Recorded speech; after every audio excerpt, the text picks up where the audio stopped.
Cuilco, enclavado en un valle del estado de Morelos, aparece ya en el Códice Mendocino como tributario de los aztecas y en náhuatl su nombre quiere decir lugar donde el agua se arremolina.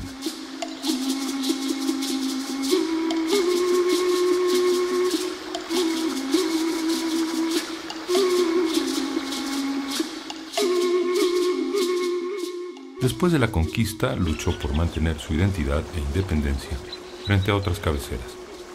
En 1607, el virrey Luis de Velasco le concede la merced de tierras, pero ese mismo año se las quitan y pasan a manos de la hacienda del Hospital. Durante el siglo XVII y parte del XVIII, el pueblo pedirá las tierras, se opondrá a los acuerdos de la Real Audiencia, ventilará diligencias y querellas contra la hacienda de Hospital, Coahuistla y Mapastlán. Pero la era colonial termina sin que se les reintegrara nada. Para vivir rentan pequeñas parcelas a las haciendas azucareras. Hay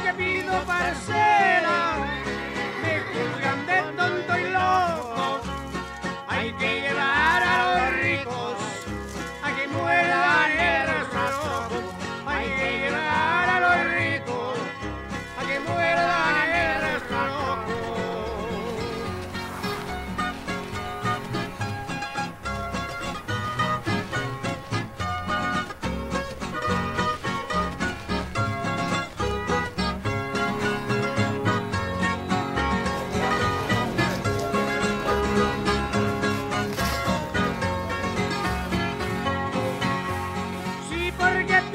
Parcela, me juzgan de muy tanate. Hay que llevar a los ricos a que muerdan el zacate.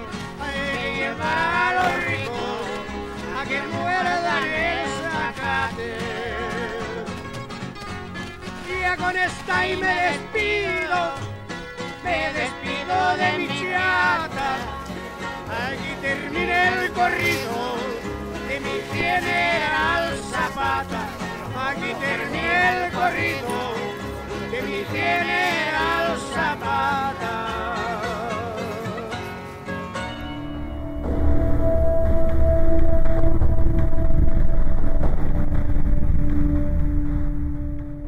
En 1853, el pueblo vuelve a pedir su documentación al Archivo General y reabre su pleito con Mapastlán.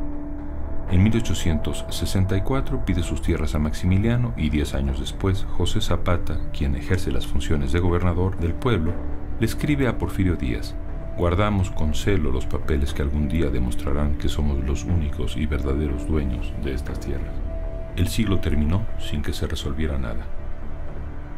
En septiembre de 1909, los vecinos de Anenecuilco nombran presidente del Comité de Defensa al joven Emiliano Zapata.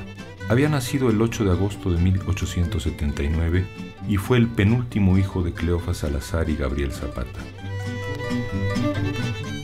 Estudió la instrucción primaria en la escuela del pueblo con rudimentos de teneduría de libros. Zapata el niño no entiende la injusticia del patrón, cómo les quita la tierra cuando aquí siempre vivió. Zapata niño predica del jornalero la unión y recuperar la tierra que la codicia quitó. No seas tonto, ha dicho el padre, todo lo puede el Señor, todo lo tienen los amos. A los 16 años queda huérfano pero no indefenso. Zapata no era ni jornalero ni pobre. Este ranchero independiente no era borracho, aunque le gustaba el coñac, ni parrandero, aunque asistía a la feria de San Miguelito cada 29 de septiembre, ni jugador, aunque no se separaba de su atado de naipes, pero sí muy enamorado. Su orgullo eran sus inmensos bigotes, y lo que más atraía en Zapata, no solo a las mujeres, sino a todo el que lo conocía, era su carácter de charro entre charros. Miliano, como se le decía, se presentaba en las plazas de toros montando los mejores caballos del rumbo, sobre las mejores sillas vaqueras, los jaripeos, las corridas de animales en el campo, las carreras de caballos y las peleas de gallos, constituían sus diversiones favoritas. Su impecable figura de charro, sin afectaciones ni rebuscamientos, era clásica a su manera. Pero antes que charro, independiente, insumiso, travieso y enamorado, Zapata era la memoria viva de Anenecuilco. Enterrados en un lugar secreto del pueblo y dentro de una caja de hojalata, descansaban los títulos, los mapas, los pedimentos, las copias, la merced, cuadernos enteros de litigios y dictámenes. Zapata busca el patrocinio del licenciado Ramírez de Alba y el consejo del escritor y luchador social Paulino Martínez, todo sin éxito. En abril de 1910, estando muy próximo el tiempo de aguas, los de Anenecuilco escriben por enésima ocasión a las autoridades. Como respuesta, el administrador de la hacienda de Hospital dice: si los de Anenecuilco quieren sembrar, que siembren en maceta. A mediados de 1910, Emiliano Zapata advierte que el trance es de vida o muerte y toma por la fuerza las tierras de Anenecuilco. 3 siglos después de su expedición, la merced del virrey Luis de Velasco comenzaba a surtir efecto.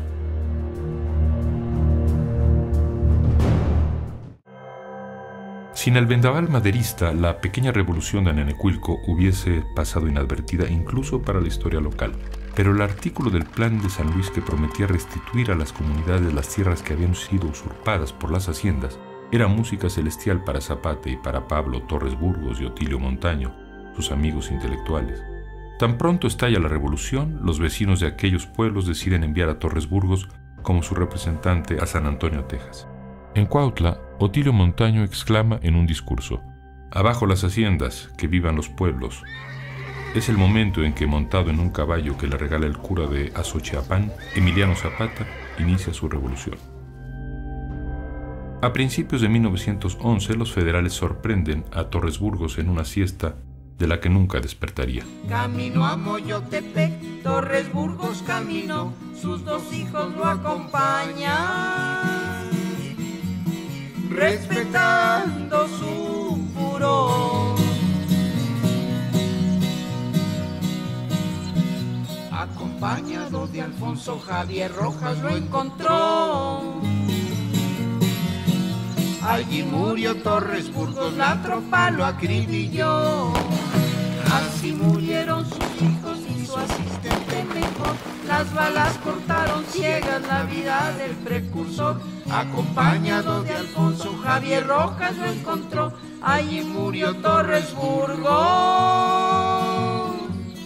la tropa lo acribilló.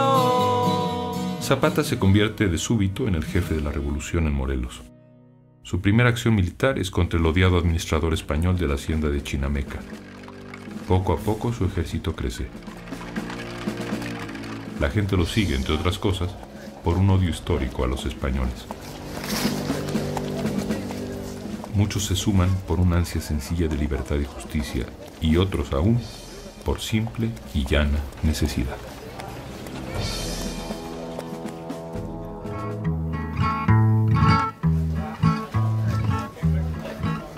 Por ahí va la bola, señores, ahí va con la segunda vuelta.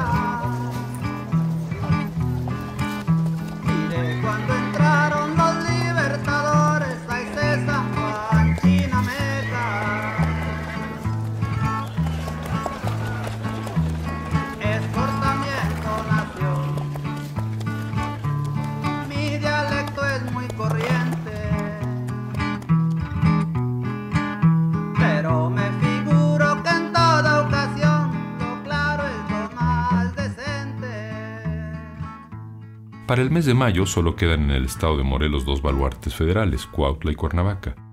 En la Ciudad de México, Porfirio Díaz escucha la noticia con verdadera alarma. «Estuve tranquilo hasta que se levantó el sur», comentaba ya en el exilio. 6 días después de la toma de Cuautla, renunció. El 7 de junio, Emiliano Zapata es de los primeros revolucionarios en encontrarse con Madero. Días más tarde, Madero visita Morelos y Guerrero, zona que había soslayado en su campaña presidencial.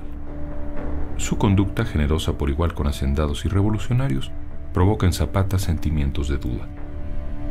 Muy pronto, los periódicos de la capital, asusados por los hacendados, inician una campaña de desprestigio contra el bandido Zapata, de quien se espera en cualquier momento una sublevación. Madero le pide el licenciamiento de sus tropas. Zapata insiste en la restitución de las tierras y afirma que desea retirarse a la vida privada para disfrutar de su matrimonio con la que sería su única mujer legítima, Josefa Espejo. Pero antes había que licenciar las tropas y dejar Morelos bajo el mando de Raúl Madero. El gobierno interino de la Barra presiona para el primer objetivo. Zapata cede, pero no del todo. En agosto, Madero viaja a Morelos y en un discurso llama a Zapata integérrimo general. Todavía creen el uno en el otro, pero actúan en un marco desfavorable, creado por los hacendados, las opiniones racistas de la Barra y el celo del general Victoriano Huerta, quien avanza sobre Yautepec para tratar de eliminar a Zapata.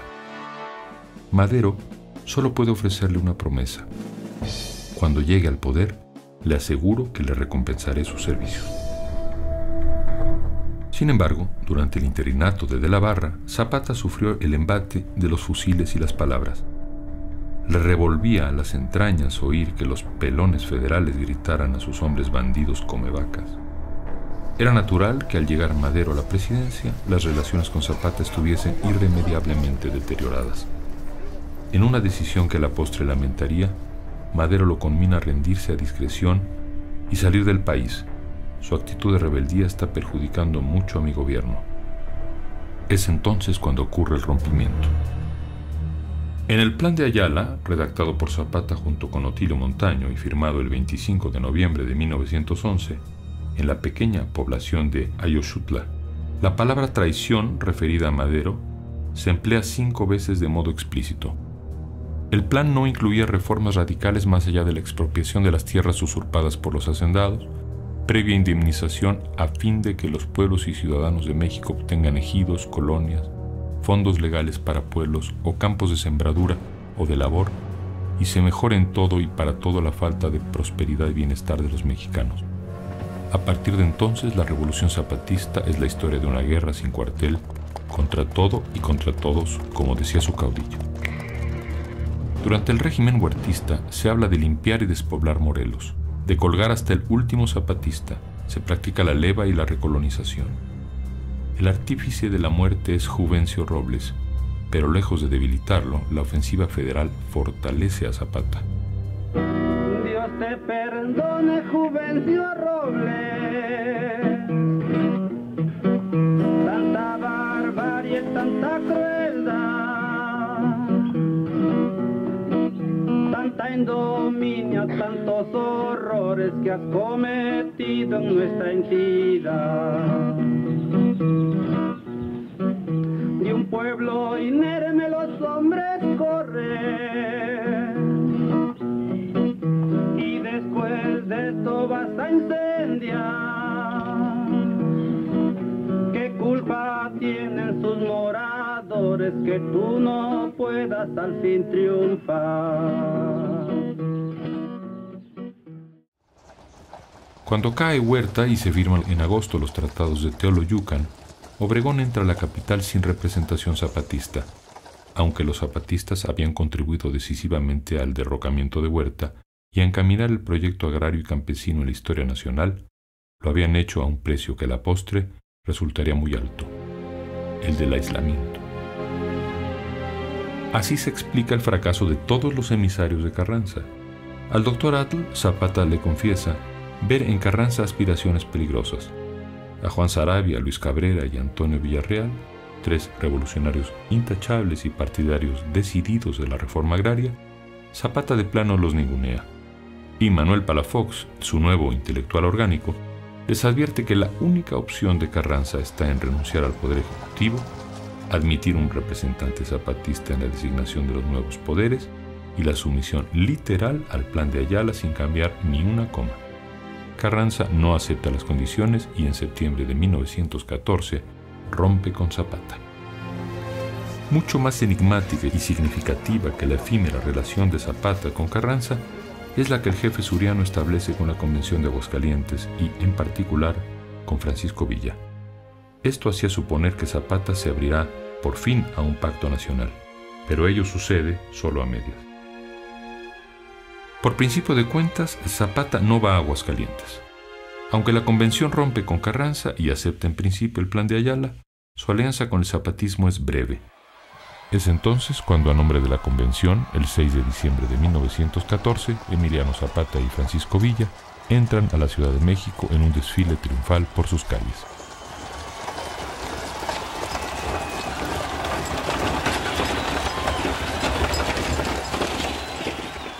El azoro de los zapatistas al ocupar una ciudad y ejercer un poder que no querían ni comprendían se sumó al del propio Zapata. Apenas recorre la ciudad. Se hospeda en un lóbrego hotelito y el 4 de diciembre de 1914 sostiene en Xochimilco una entrevista con Francisco Villa. Sí, hacen destrozo y medio. No había otro modo para que se desprestigiaran, para que se dieran a conocer. Tenían antes algo de prestigio, pero ahora estos hombres no tienen sentimientos de patria. Los hombres que han trabajado más son los menos que tienen que disfrutar de esas banquetas, no más puras banquetas. Y yo lo digo por mí, de que ando en una banqueta hasta me quiero caer. Ese rancho está muy grande para nosotros. Está mejor por allá afuera. Nada más que se arregle esto para ir a la campaña del norte. Allá tengo mucho que hacer. Por allá van a pelear muy duro todavía. Porque se van a reconcentrar en sus comederos viejos. Le tienen mucho amor a la tierra. Todavía no lo creen cuando se les dice, esta tierra es tuya. Creen que es un sueño, pero luego que hayan visto que otros están sacando sus productos de estas tierras, dirán ellos también, voy a pedir mi tierra y voy a sembrar. Sobre todo, ese es el amor que le tiene el pueblo a la tierra. Por lo regular, toda la gente de eso se mantiene. Nomás le toman sabor y después les damos el partido que se las quite. Nuestro pueblo nunca ha tenido justicia, ni siquiera libertad. Todos los terrenos principales los tienen los ricos y él, el pobrecito encuerado, trabajando de sol a sol. Yo creo que en lo sucesivo va a ser otra vida, y si no, no dejamos esos Mausers que tenemos. Yo aquí juntito a la capital tengo 40,000 Mauseritos y unos 77 cañones y unos 16 millones de cartuchos, aparte del equipo. Porque luego que vi que este hombre, Carranza, era un bandido, me ocupé de comprar parque y dije, con la voluntad de Dios y la ayuda de ustedes, hincándome. La diferencia mayor de actitud entre el guerrero y el guerrillero se plasmó en la famosa foto en que Villa aparece sentado eufórico en la silla presidencial, junto a un Zapata hosco y receloso, esperando siempre que de la cámara saliese no un flash, sino una bala. Eran hombres del pueblo, pero hombres muy distintos. Y sus proyectos también lo eran. Uno es salvaje y festivo, el otro místico y taciturno. Uno pelea por echar bala, el otro por el plan de Ayala. El centro, la ciudad, el palacio, la silla presidencial, las autoridades eran, para Zapata, el símbolo del engaño centenario contra Nenecuilco. De ahí también su aversión casi física a la política. De ahí que también repitiera constantemente: al que venga a querer tentarme con la presidencia de la República, que ya hay algunos que medio me la ofertan, me lo voy a quebrar. Villa y Zapata no traicionaron su pacto, pero tampoco lo cumplieron. El guerrero no proveyó los pertrechos prometidos. El guerrillero se reconcentró, según sus propias palabras, en sus comederos viejos.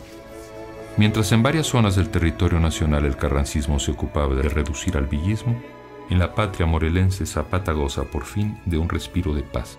Lo aprovecha para llevar a cabo la generosa utopía de su revolución. Durante la campaña contra los federales madristas y sobre todo contra los pelones huertistas, se había delineado el perfil de una sociedad campesina que, aún en la guerra, seguía siendo fiel a sí misma, dispersa en pequeñas unidades, respetuosa de sus relaciones con los pueblos, atenta a sus raíces indígenas y devota de la religión. Aquella dispersión facilitaba el movimiento, la sorpresa, el disimulo, la disolución en el paisaje y el abastecimiento a las guerrillas por parte de los pueblos que, además de pan y parque, proporcionaban información.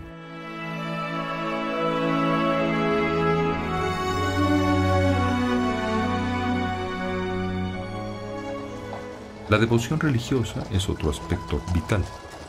En territorio zapatista los sacerdotes no sufrieron persecución. Por el contrario, muchos contribuyeron a la causa. El cura de Azochiapán, con un hermoso caballo que Zapata montó durante la guerra, el cura de Tepoztlán interpretó los papeles de las tierras de Anenecuilco escritos en náhuatl. Otro más, el de Cuautla, le pasó a máquina el plan de Ayala. Y aquella sociedad guerrera tenía también su cultura de la muerte. El jefe Zapata quebraba a los traidores. La otra cara del desprecio a la vida ajena era el desdén por la propia. La muy mexicana pasión de hombrearse con la muerte, de morir como los hombres. Con el tiempo, Zapata se volvió un mito viviente y hasta su cuartel general en Tlaltizapán llegaban peticiones de toda índole, como si él pudiera resolverlo todo, como si fuera un santo.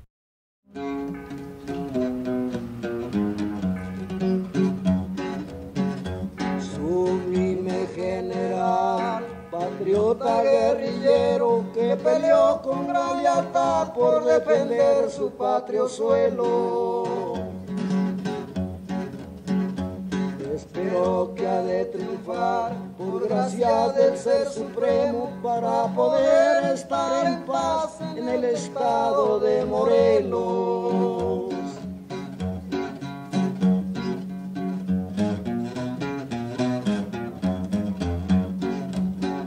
Sublime general, patriota guerrillero que peleó con gran lealtad por defender su patrio suelo.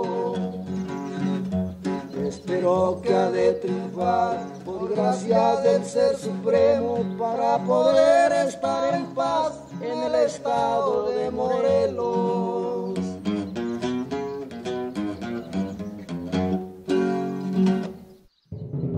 Desde la caída del gobierno de Huerta y durante todo el año de 1915, Tlaltizapán se volvió la capital moral de la revolución. Además de oír peticiones y despachar órdenes, Zapata tenía tiempo para descansar por las tardes y fumarse un puro sentado en una banca de la plaza. Las noches las pasaba con una mujer del pueblo y las malas lenguas decían que en ese tiempo Zapata no vivía con una mujer sino con 3 hermanas, bajo el mismo techo y en medio de la mayor armonía. Esa democracia amorosa la desplegó antes y después de aquel paréntesis. Tuvo no menos de 20 mujeres y procreó no menos de 7 hijos. Si ser zapatista era una misión superior a la vida, ¿cómo no iba a serlo el amor? En rigor, no todo era quietud en aquel mundo al abrigo de la violencia. También estaba ocurriendo una revuelta pacífica en la vida material. La clase hacendada había desaparecido y Morelos era, de hecho, un territorio independiente. Se ejercía una democracia local y directa. El reparto de tierras se hacía de acuerdo con los usos y costumbres de cada pueblo y los jefes zapatistas tenían prohibido imponer su voluntad sobre la de los pueblos. Para que aquella recuperación de los orígenes fuese cabal, había que empezar por rehacer el mapa. Para deslindar los terrenos de cada pueblo, llegó a Morelos una generación de agrónomos, entre quienes estaban Marta R. Gómez y Felipe Carrillo Puerto. Los ingenieritos, como les decían, tenían que respetar los títulos virreinales que algunos pueblos aportaban y la opinión de los ancianos. La recuperación del mapa y la restitución de tierras a los 100 pueblos del estado se llevaron algunos meses.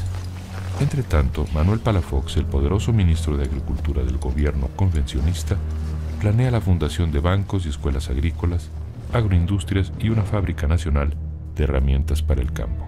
Al mismo tiempo, Zapata echa a andar 4 ingenios e intenta persuadir a los campesinos de que siembren cultivos comerciales en lugar de maíz y frijol.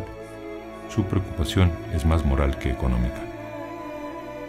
Tierra y libertad, ideales distintos pero inseparables e igualmente importantes. Pero la raíz y el mapa de la utopía de Zapata eran más antiguos que el plan de Ayala. Alguna vez, cuando se le interrogó sobre la razón primera y última de su rebeldía, mandó traer una empolvada caja de hojalata que contenía los documentos de Anenecuilco. Zapata los hojeó y dijo: «Por esto peleo». Esto era la tierra. Zapata pelea por la tierra, en un sentido religioso. Por la tierra que es para los zapatistas, como para todos los campesinos en las culturas tradicionales, la madre que nos mantiene y nos cuida. En la asociación de la tierra con la madre, en la madre tierra, se esconde seguramente el sentido último de la lucha zapatista, el que explica sus actos y su reticencia. La tierra es el origen y el destino, la madre que guarda el misterio del tiempo, la que transforma la muerte en vida, la casa eterna de los antepasados, la tierra madre porque prodiga un múltiple cuidado, nutre, mantiene, provee, cobija, asegura, regenera, consuela. Zapata no peleaba por las tierritas, como decía Villa, sino por la madre tierra, y desde ella. Su lucha se arraiga porque su lucha es arraigo. De ahí que ninguna de sus alianzas perdure. Zapata no quiere llegar a ningún lado, quiere permanecer. No se propone abrir las puertas al progreso, sino cerrarlas. Reconstruir el mapa mítico de un sistema ecológico y humano, en donde cada árbol y cada monte ocupen su lugar con un propósito en un diálogo vital con la tierra. Zapata no sale de su tierra porque desconoce, desconfía y teme a lo otro. Y lo otro es el poder central, percibido siempre como un intruso, como un acechante nido de ambiciosos y traidores. Durante la tregua de 1915, en lugar de fortalecerse hacia afuera, se aísla más, se adentra más en la búsqueda del orden perdido, hasta el límite de querer reconstruirlo con la memoria de los ancianos. No es un mapa productivo lo que Zapata busca. Es un mapa mítico, es el seno de la madre tierra y su constelación de símbolos. La estrepitosa derrota del villismo en manos de Obregón cerró un paréntesis histórico. Ahora los esfuerzos carrancistas podían concentrarse en reducir por entero al zapatismo. En agosto de 1915 da inicio a la ruina de la revolución zapatista, con la terrible violencia de los ejércitos federales.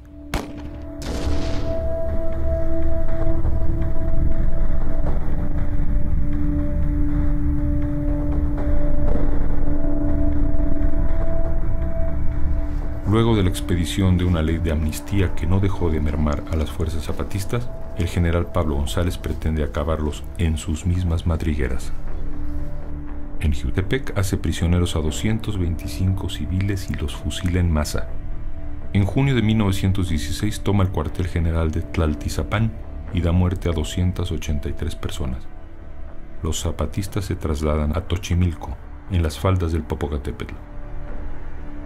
El ejército de 30.000 hombres de González vuelve al método del saqueo, los incendios, asesinatos en masa, deportación de poblaciones enteras y una novedad, la festiva destrucción de la propiedad. Ante aquella embestida, Zapata se repliega y reanuda la guerra de guerrillas. En octubre de 1916 decide pasar a una ofensiva espectacular. Comienzan los ataques aislados pero efectivos a bombas de agua y estaciones tranviarias de Xochimilco y Xoco, cercanas a la Ciudad de México. La impresión que causa en la opinión pública es tremenda. A fines de noviembre, González emprende la retirada. A principios de 1917, los zapatistas recuperan su estado. Uno de los hechos históricos más notables de aquel nuevo capítulo de violencia que duró desde los últimos meses de 1915 hasta finales de 16 fue que lo acompañara una gran creatividad legislativa por parte de 5 miembros de la Junta Intelectual del Zapatismo: Luis Subiría y Campa, Manuel Palafox, Otilio Montaño, Miguel Mendoza López y Genaro Amezco.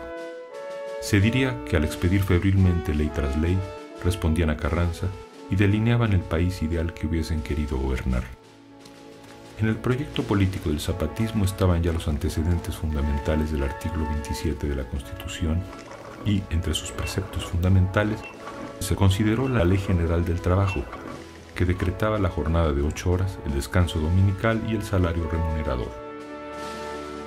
La democracia por la que optaban los ideólogos zapatistas era directa y plebiscitaria. Ninguna autoridad podía invalidar o desconocer su mandato. Era el pueblo el que se reservaba el derecho de rebelión contra los mandatarios infieles. Pero seguramente más dolorosa aún que la guerra feroz o las leyes congeladas fue la quiebra interna del zapatismo. No resultaba sencillo justificar ante los pueblos pacíficos su lucha, porque ya no gobernaban los porfiristas sino los revolucionarios. Las rencillas, dimisiones y discordias entre los jefes zapatistas empezaron a aflorar.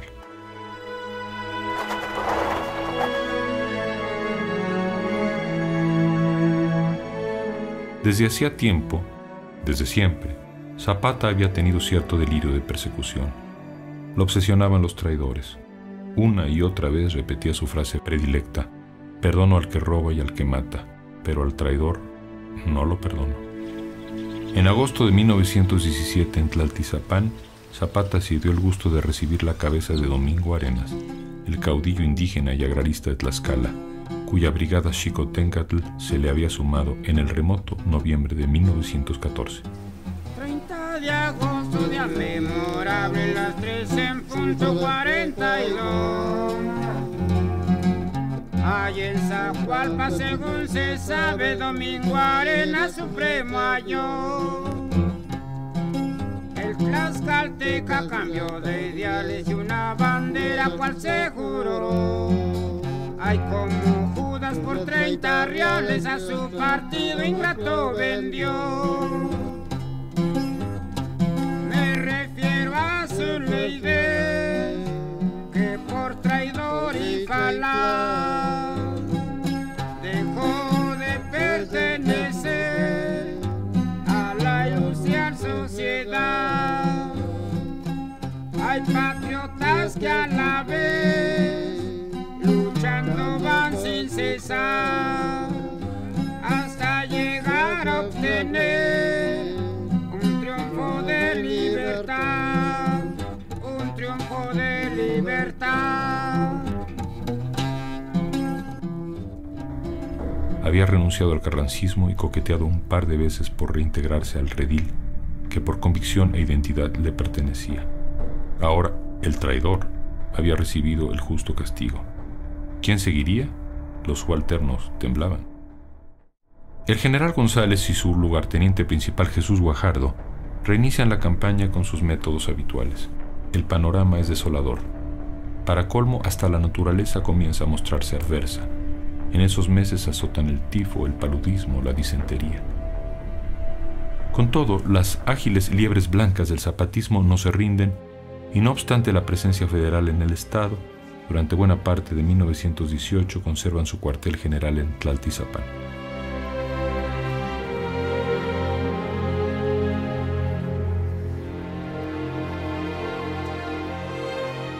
En aquel año cede la influencia de Palafox, quien de hecho deserta y asciende a la estrella del último intelectual de Zapata, el prudente joven zamorano Gildardo Magaña. Ante la percepción clara de su asfixia, una sola obsesión se apodera ahora de Zapata: concertar alianzas.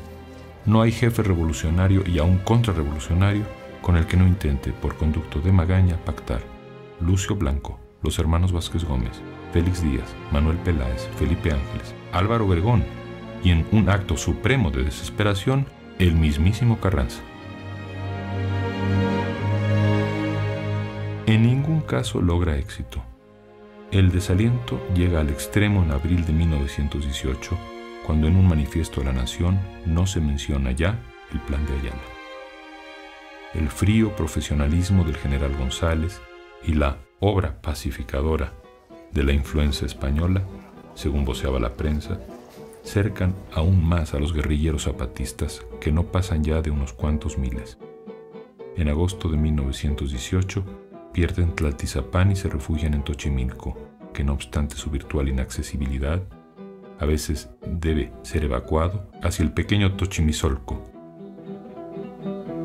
Cuando Bruñela llegó muy desesperado, quemando y matando gente y sacándola del barrio. Llegando tiro la voz como persona decente. Aquí me van a entregar a toditita esta gente. Ahora sí los carrancistas andan de a dos carrilleras. Zapata para pelear no necesita trinchera. Zapata nunca se acaba y se acobardaron todos. Llegando a San Nicolás y mataron a Dolores.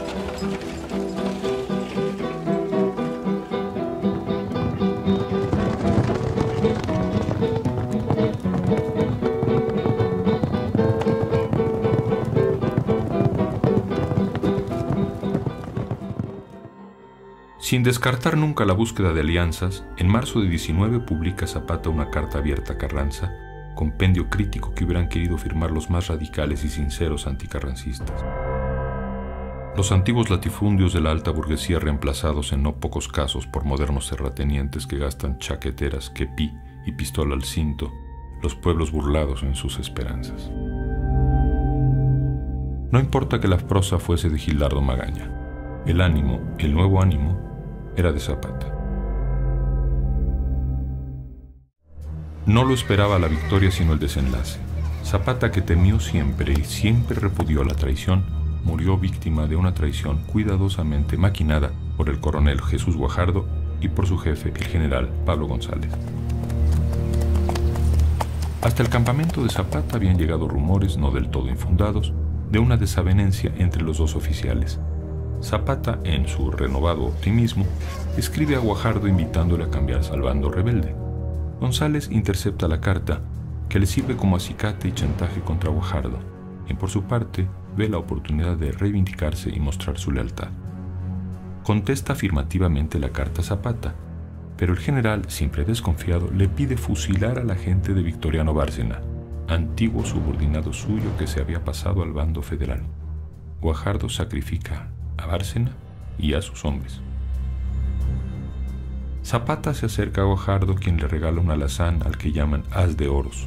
El siguiente paso debía ser la entrega a Zapata de 12,000 cartuchos en la hacienda de Chinameca.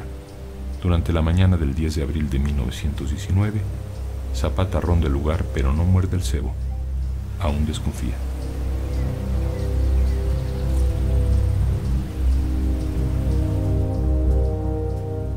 Adentro, su lugarteniente Palacios conferencia con Guajardo, quien invita reiteradamente a comer a Zapata. Por fin, hacia la 1:45 de la tarde, Zapata accede a entrar. El mayor Reyes Avilés narra la escena. La guardia formada parecía preparada a hacerle los honores. El clarín tocó 3 veces llamada de honor y, al apagarse la última nota, al llegar el general en jefe al dintel de la puerta, los soldados que presentaban armas descargaron 2 veces sus fusiles y nuestro inolvidable general Zapata cayó para no levantarse más.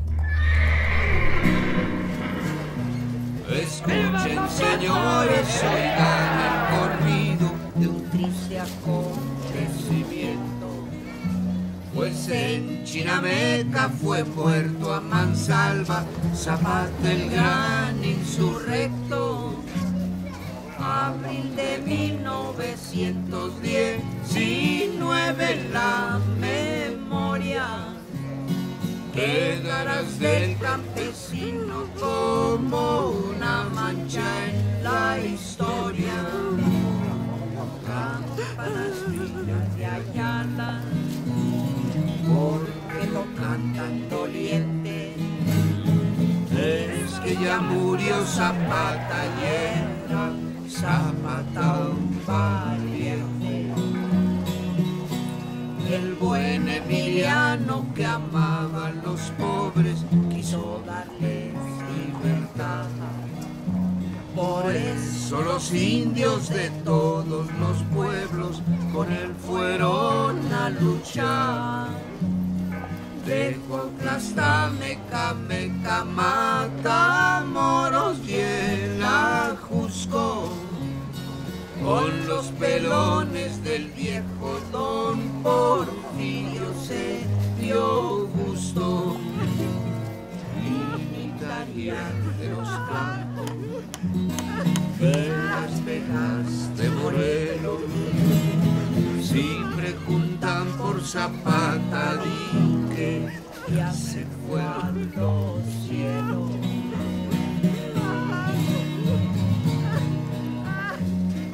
Arroyito revoltoso, que él te dijo aquel clavel. Dicen que no ha muerto el jefe, que Zapata de volver. Abraza a Emiliano, al felón Guajardo. Los traidores le disparan por la espalda, que marro tropa, higuerito mañanero de las cumbres soberano. Mira en qué forma tan triste ultimaron a Emiliano. Ay, ay, ay. Cayó del caballo el jefe Zapata y también sus asistentes. Así en Chinameca perdieron la vida un puñado de valientes. Señores, ya me despido, que no tengan novedad.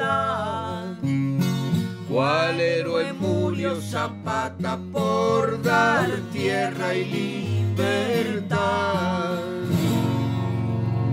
A la orilla de un camino